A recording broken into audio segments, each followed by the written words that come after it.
अस्सलाम वालेकुम dear student. हमारे पास आज का टॉपिक है स्टिचोमेट्री।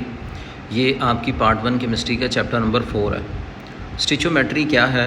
स्टिचोमेट्री एक ऐसी ब्रांच ऑफ केमिस्ट्री है जिसमें हम क्वांटिटेटिव रिलेशनशिप पढ़ते हैं between reactant and product. The quantitative relationship between reactant and product in a balance chemical equation. ये बड़ी सिंपल सी इसकी डेफिनेशन है।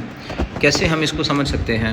हम इसको ऐसे समझ सकते हैं कि अगर फ़र्ज़ करें हमारे पास हाइड्रोजन है, ठीक, और साथ में हमारे पास 1 मोल ऑक्सीजन है, तो इससे हमारे पास जो बन रहा है वो है 2 मोल वाटर बन रहा। ठीक, ये 2 मोल वाटर बना, 1 मोल ऑक्सीजन यूज़ हुआ, 2 मोल हाइड्रोजन यूज़ हुआ, मतलब 4 ग्राम हाइड्रोजन है। और यहाँ पे हमारे पास 32 ग्राम जो है वो ऑक्सीजन आ गया। 32 ग्राम हमारे पास ऑक्सीजन है, तो 36 ग्राम हमारे पास क्या है? वाटर है। अभी सिर्फ सिंपल मैं आपको ये समझा रहा हूँ, आगे मज़ीद इसकी डिटेल आ जाएगी। अब अगर आप इस इक्वेशन में देखें ना, तो आपको लगेगा कि हमारे पास हाइड्रोजन है 2 मोल, ऑक्सीजन है 1 मोल और वाटर बन रहा है 2 मोल। ये एक रिलेशनशिप हो गया। अगर हम मोल को ग्राम की फॉर्म में देखें तो 2 ग्राम हमारे पास हाइड्रोजन है, 32 ग्राम हमारे पास ऑक्सीजन है। क्योंकि ऑक्सीजन की मोलर मैस कितनी है? 32। तो यहाँ पे हम इसे क्या बोलेंगे? 32 ग्राम हमारे पास ऑक्सीजन है, तो यहाँ से हमारे पास 36 ग्राम जो है वो वाटर बनेगा। तो ये जो ग्राम्स का इधर ग्राम्स का और फिर प्रोडक्ट के साथ ग्राम्स का ये जो रिलेशनशिप है, ये जो मोल्स का रिलेशनशिप है, इसे हम क्या बोलते हैं? स्टिचोमेट्री कहते हैं। अब स्टिचोमेट्री की डेफिनेशन आपको मैंने बता दी। तो स्टिचोमेट्री एक ग्रीक वर्ड है, इसका मतलब है स्टिचियोन मतलब एलिमेंट, प्लस मेट्री मीन्स मैयर्स। मतलब क्या है? Quantitative measure of reactant and product, यानी कि एलिमेंट्स की जो मैयरमेंट होती है। ज़ाहिरी बात है कि जब भी आप रिएक्शन करते हैं तो कुछ रिएक्टेंट्स कंज्यूम होते हैं और प्रोडक्ट में बदल जाते हैं, और जब केमिकल रिएक्शन होता है तो फिर सारे के सारे जो रिएक्टेंट्स हैं वो अपनी प्रॉपर्टीज़ को खो देते हैं और प्रोडक्ट्स बनते हैं जो बिल्कुल नई जो है वो प्रॉपर्टीज़ रखते हैं। तो स्टिचोमेट्री जो है is a branch of chemistry in which relationship between amount of reactant and product in a balanced chemical equation is studied. कि हम दोनों को पहले इक्वेशन को बैलेंस करते हैं और फिर उन दोनों का आपस में रिलेशनशिप, जैसे मैंने पिछली स्लाइड में आपको एग्जांपल दी। तो a balance chemical equation can have carries the same number of atom. दोनों तरफ बैलेंस इक्वेशन किसे बोलते हैं? आप अगर देखें तो यहाँ पे देखें तो बैलेंस है, यहाँ पे हाइड्रोजन 2 है, यहाँ पे ऑक्सीजन 1 है, यहाँ पे वाटर 2 है। तो दोनों तरफ अगर आप कैलकुलेट करोगे तो आपको हाइड्रोजन और ऑक्सीजन की अमाउंट जो है वो सेम नज़र आएगी। तो इसे हम कहते हैं बैलेंस केमिकल इक्वेशन। और बैलेंस का मतलब ये है कि दोनों तरफ जो है वो एटम की टाइप्स और एटम की जो रेशो है वो दोनों तरफ क्या होगी? सेम होगी। और ये जो है वो सेम करना ये 2 लाज पे होता है। अगर आपने इसको समझना है तो फिर आपको 2 लाज जो हैं वो हमेशा ज़हन में रखने चाहिए।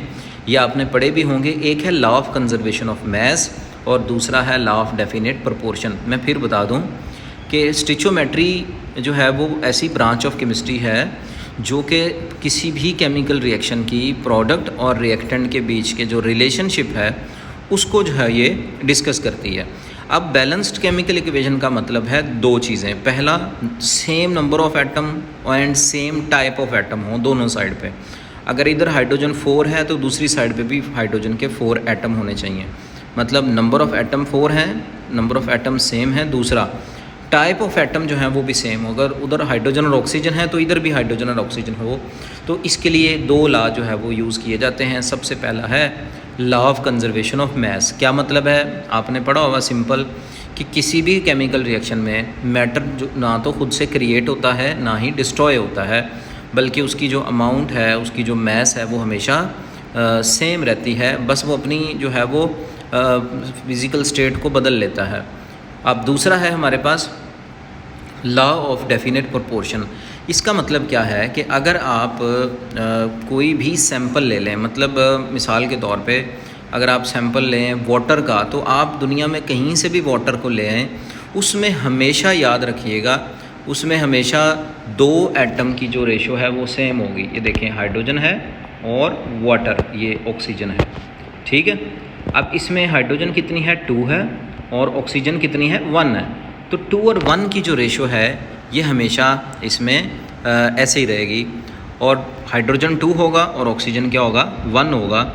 ऐसा नहीं होगा कि अगर हम फ़र्ज़ करें इंडिया से वाटर लें तो उसमें हाइड्रोजन जो है वो 1 हो और ऑक्सीजन 2 हो जाए, ऐसा नहीं होता। तो इसलिए हम इसे कहते हैं law of definite proportion. Definite मतलब मखसूस, प्रोपोर्शन मीन तनासब, कि हमेशा एलिमेंट्स एक ख़ास तनासब से मिलते हैं तो वो कंपाउंड बनता है, और जब वो कंपाउंड बनता है तो उसमें वो एलिमेंट हमेशा उसी फिक्स कंपोजिशन में रहेंगे।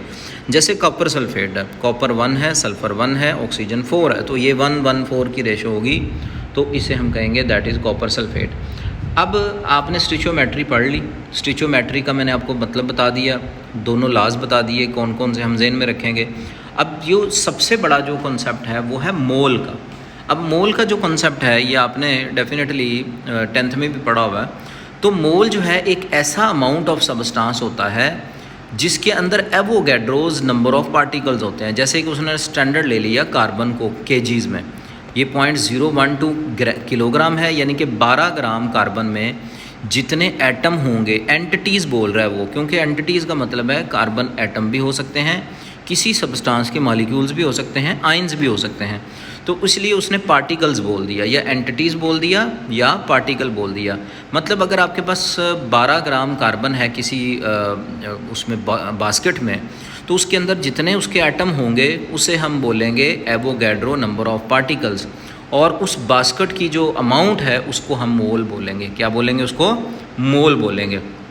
तो लिहाजा 1 mole is the amount of substance which contains as many element entities as there are atom in 12 gram of carbon। कि 1 मोल वो अमाउंट है जिसके अंदर उतने ही पार्टिकल्स होंगे जितने के 12 ग्राम कार्बन के अंदर होते हैं। आपने AMU पढ़ा होगा, एटॉमिक मास यूनिट, वो भी तभी बनाया जाता है जब हम उसको कंपेयर करते हैं किसके साथ? कार्बन के साथ। तो अब द एलिमेंट्री एंटिटीज़ यानी कि पार्टिकल्स, एटम्स, आयंस, मॉलिक्यूल, जब भी मैं एलिमेंट्री एंटिटीज़ बोलूँ या पार्टिकल्स बोलूँ तो इसका मतलब है एटम भी हो सकते हैं, आयंस भी हो सकते हैं, और मॉलिक्यूल्स भी हो सकते हैं। देखो ना, दुनिया में जो सबस्टांस हैं वो कई किस्मों के हो सकते हैं। कुछ एटॉमिक हैं, जैसे मैं यूरेनियम की बात करूँ, सोडियम की बात करूँ, इनमें मॉलिक्यूल नहीं होता, इसमें एटम होते हैं।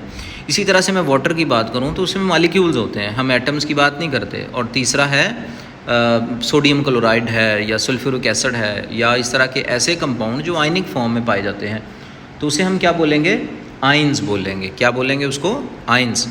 तो लिहाजा the number of entities in 1 mole of substance is constant number is called Avogadro. अब चूँकि ये कॉन्स्टेंट है, हमेशा याद रखिएगा, एवोगैड्रो ने 1776 में ये पैदा हुआ, 1856 में बहुत हुआ। तो इसका मतलब उसने क्या कहा? उसने कहा कि अगर आपके पास फ़र्ज़ करो 3 बास्केट हैं, एक ये बास्केट है, एक ये बास्केट है, और एक ये बास्केट है, इसके अंदर एक आपने सोडियम रख दिया, ठीक है, ये ज़रा समझिएगा। इसके अंदर आपने वाटर रखा, ठीक, इसमें वाटर है, और इसके अंदर जो है वो आपने फ़र्ज़ करें कोई आयनिक कंपाउंड रख दिया, मैं उसको हाइड्रोक्साइड बोल देता हूँ, चलो जी हाइड्रोक्साइड आयन। अगर ये सब 1 मोल हैं तो इन सब के अंदर जो अमाउंट होगी वो कितनी होगी? वो एवोगैड्रो होगी। वो कितनी होगी? एवोगैड्रो। Na 6.02 10⁻²⁰ यानी कि अगर आपके पास सोडियम है 23 ग्राम, याद रखिएगा एटॉमिक मास ऑफ सोडियम आ गया। उसके बाद अगर वाटर आ गया आपके पास 18 ग्राम है इसमें, और यहाँ पे हाइड्रोक्साइड 16 और एक कितना 17 ग्राम हो गया हमारे पास। तो 17 ग्राम हाइड्रोक्साइड, 18 ग्राम वाटर और 23 ग्राम सोडियम। आप नोट कर लें, ये सोडियम की मैस है, ये हमारे पास, ये किसकी मैस है हमारे पास? ये है सोडियम की मैस, और ये है वाटर की, और ये है हमारे पास हाइड्रोक्साइड की। अब तीनों की मैसेज जो हैं उनको मैंने जब ग्राम में लिया डिफरेंट बॉक्सेस के अंदर, तो इनके अंदर सेम नंबर ऑफ एटम होंगे सोडियम में, सेम नंबर ऑफ मॉलिक्यूल होंगे, और सेम नंबर ऑफ क्या होंगे? आयंस होंगे। तो लिहाजा फिर ये अमाउंट होगी इन सब में। तो एक दो चीज़ें आपने देख ली कॉमन, कि किसी भी चीज़ की एटॉमिक मास हो उसको हम 1 मोल बोलेंगे, और उसके अंदर उतने ही पार्टिकल्स होते हैं, और सब में सेम पार्टिकल होंगे। मतलब ज़रूरी है कि 1 मोल हो तो उसमें सेम नंबर ऑफ एंटिटीज़ होंगे। अब ये देखें 1 मोल है। अब जैसे मैंने पहले बात की, अगर आप किसी भी एटम के कोई भी आपके पास सब्सटेंस है वो एटॉमिक है, तो उसके अंदर नंबर ऑफ़ एटम होंगे। अगर वो 1 मोल है तो इतने एटम होंगे, अगर वो 1 मोल वाटर है तो इतने ही मालिक्यूल्स होंगे। अब वो मालिक्यूल हो गए हैं क्योंकि वाटर कभी एटॉमिक फॉर्म में नहीं मिलता। इसी तरह से सोडियम क्लोराइड में फार्मूला यूनिट्स होंगे, क्योंकि आपको पता है सोडियम क्लोराइड किस फॉर्म में होता है, पता है ना आपको कैसे होता है ये सोडियम, ऐसे सोडियम और साथ में क्या है क्लोराइड। अब ये क्या है, फार्मूला यूनिट्स हैं। ये क्या है, ये फार्मूला यूनिट्स हैं।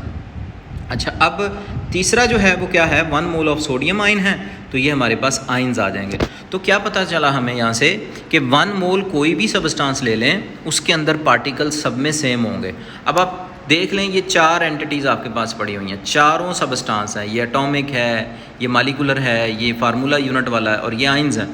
1 मोल है सारे, तो इनके अंदर नंबर ऑफ़ पार्टिकल भी सेम होंगे।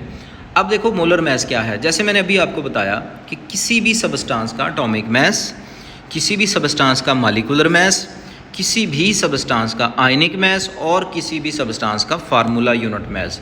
अब देखें दोबारा से मैं अगर देखूं तो ये एटॉमिक मैस, मालिकुलर मैस, चूँकि एटम है तो एटॉमिक मैस, मालिक्यूल्स हैं तो molecular mass, formula unit mass और आयनिक मैस।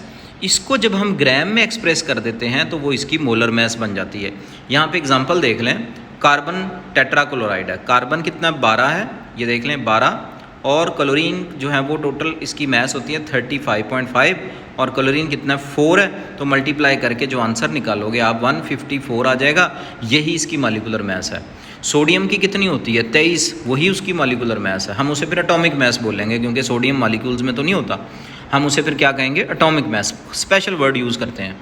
वैसे कुछ किताबों में इसको मोलर मैस के तौर पे शो किया जाता है, लेकिन आप इसको atomic mass, formula unit mass. इसी तरह से याद देखें कि कार्बन में चूँकि 12 होती है मैस, ग्राम में शो करोगे तो मोलर मैस है। कार्बन डाइऑक्साइड कैलकुलेट कर सकते हो आप, कार्बन के 12 और ऑक्सीजन के जो है वो 16 × 2, तो ये 44 बन जाएगा। इसी तरह से कैल्शियम ऑक्साइड 56.1। इसी तरह से हमारे पास यहाँ पे ये CO2 है, ये CO4 है शायद। इसको आप जब कैलकुलेट करोगे तो ये क्या आ जाएगा 60 ग्राम। तो ये जो भी आपके पास कैलकुलेट करके मैस आएगी उसे हम मोलर मैस बोलेंगे। ग्राम में शो कर देंगे तो उसे क्या बोलेंगे, मोलर मैस। और जब भी किसी एटॉमिक मैस, मालिकुलर मैस, आयनिक मैस या फार्मूला मैस को ग्राम में शो करेंगे तो वो मोलर मैस बन जाएगी। अब ये इसका फार्मूला है, याद रखिएगा, मोल मैस इन ग्राम और मोलर मैस। ये फार्मूला मैट्रिक में भी आपने पढ़ा हुआ है। अब ये फार्मूला बहुत इंपॉर्टेंट है, याद रखिएगा। अब एक एग्जांपल देख लेते हैं। उसने कहा कि calculate the number of moles present in 20 gram of sodium hydroxide. तो 20 ग्राम ऑफ सोडियम हाइड्रोक्साइड जो है उसमें हम क्या करेंगे, उसने कहा कि जनाब आप मोल्स निकाल लें, तो लिहाजा number of moles mass over molar mass. जैसे मैंने आपको अभी बताया एक फार्मूला जो पिछले पेज पे मैंने आपको बताया है। तो ये क्या है, ये देखो N = मैस इन ग्राम ओवर मोलर मैस। याद रखें छोटा m जो है वो ग्राम के लिए होता है और जो बड़ा मैस है ये मोलर मैस के लिए होता है। तो आपने मोल्स निकालने हैं। उसने आपको क्या दिया, सोडियम का 20 ग्राम दे दिया, और सोडियम की मैस जो है वो मैंने पहले बताई थी 23 होती है। तो जब आप इसे कैलकुलेट करोगे तो आपके पास इसका आंसर आ जाएगा, ये देखिएगा, ये 0.5 मोल आ गया। तो ये है सिंपल मेथड कि आप स्टिचोमेट्री से किसी भी सब्सटेंस की मैस निकाल सकते हो, उसके मोल्स निकाल सकते हो। तो लिहाजा उम्मीद है कि आपको लेक्चर समझ आया होगा। इसको थोड़ा सा आपने स्टडी करना है, कोई क्वेश्चन हो आप मुझसे पूछ सकते हैं।